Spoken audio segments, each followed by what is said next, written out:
Hi, this is Josh Capel, as you all know, Senior Associate with Vicente Sederberg. This is our next installment of our weekly update series. This is going to be a two-part series where first I'm going to briefly talk about the new marijuana rules that just came out by the state of Colorado.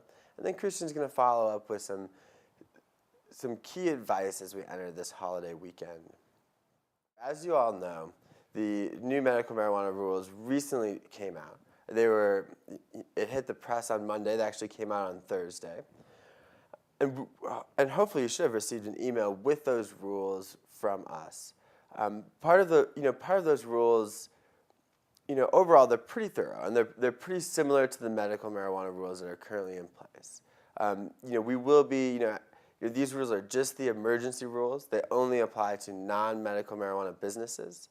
So, there will be a permanent rulemaking process going on over the next 9 months, and the MED now will be creating a work group of stakeholders, similar to the task force, similar to the work groups they've had making rules in the past, to really provide feedback and suggestions about these rules.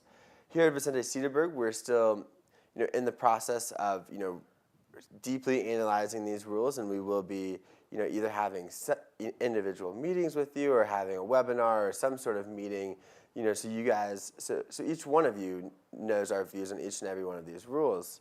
A couple quick points about the rules I think that you should all know is that the licensing fees set in the rules for this initial period are exactly what the licensing fees are for medical marijuana. There's also dual premise rules that came out that allow for dual premises for the grows, for the MIPS, and for the retail businesses.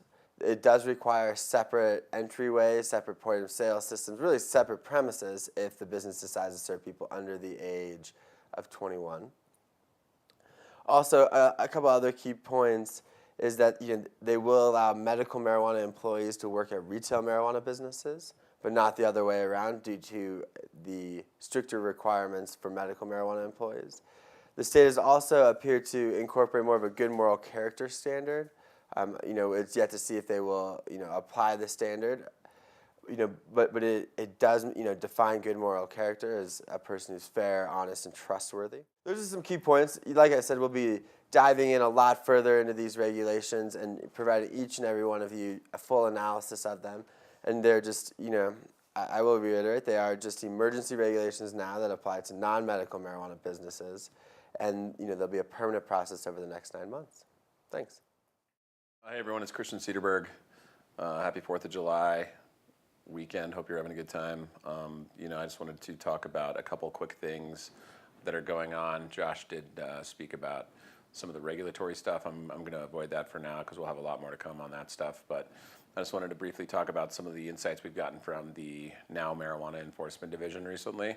A couple of things that people should know about is that it's now the medical marijuana program is now fully decoupled, which means that the local licensing and the state licensing operate totally independently from each other. The state is in the process of issuing a ton of licenses to people that have been held up by local governments, particularly Denver. So there's a big stack of licenses that they're just sending out, and all these licenses are obviously contingent upon being able to operate at the local level. So if you have any questions on that, just let us know, but it's a pretty important development. It's a really good development. It will help streamline the process, certainly for new applicants in medical, but also existing people waiting for licenses.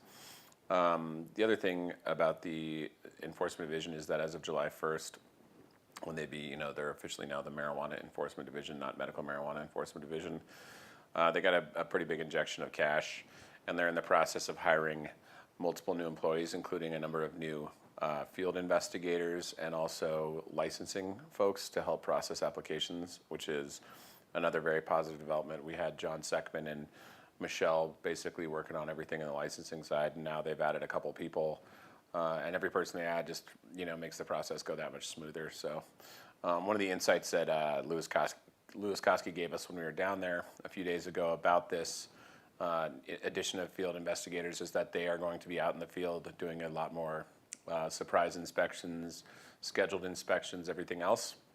And one of the things he really emphasized was employee training, and to the extent that we can have all of our employees knowing exactly what's going on, what the rules are, If there is any sort of issues or violations, minor, anything like that, it really will mitigate to show that we did provide some sort of comprehensive training. So there'll be a lot more to come on that. But at this point, what we think is smart for everyone to do is to have, even if it's a short 1 or 2 pager with kind of the top 20 things that employees should know, and just make sure they all have that, and preferably would sign off on something. So let us know if you guys want anything like that prepared. We're happy to do it, and we've got some stuff we're working on already. Besides that, yeah, everything, we continue on. We got a task force coming up for regulations over the next month, and we press forward. So keep up the good work out there, and we'll talk to you guys soon. Thanks.